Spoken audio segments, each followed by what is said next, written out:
Hello and welcome to Bishop Lloyd's Palace.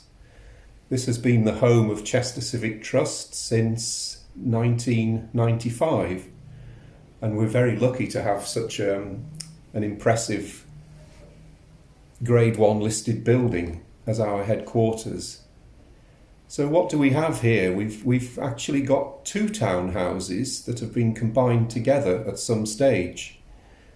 Both townhouses were built in the very early 17th century, around about 1615.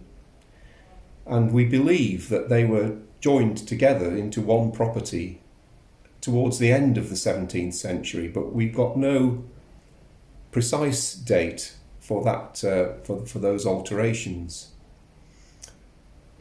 So why are these buildings called Bishop Lloyd's Palace? Well, George Lloyd was Bishop of Sodor and Man from 1599 to 1605. He was then appointed Bishop of Chester and served in that capacity from 1605 to 1615. And this was his townhouse, or at least the western half of the building was George Lloyd's townhouse. He also had property in North Wales.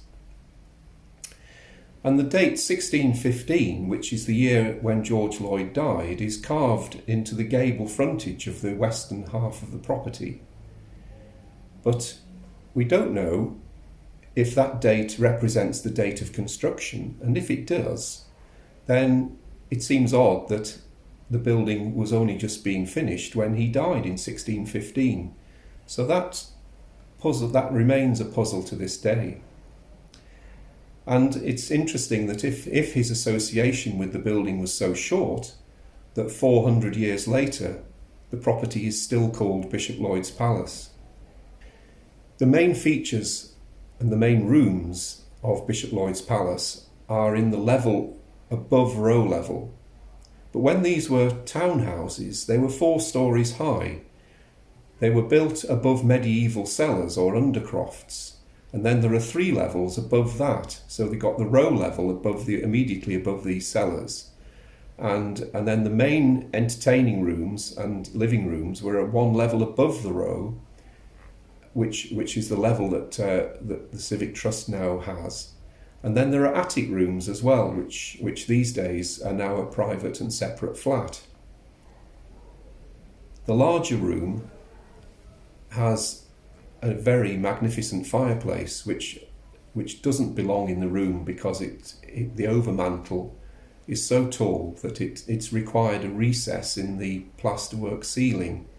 So that fireplace doesn't belong to the building and has been imported from somewhere else. The fireplace in the smaller room may well have started in the larger room and moved when the 2 buildings were combined together. Again, we've got no precise record of when that might have happened.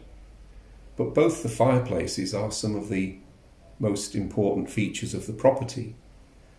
The other important features are the plasterwork ceilings, which were magnificent but very different in the 2 main rooms.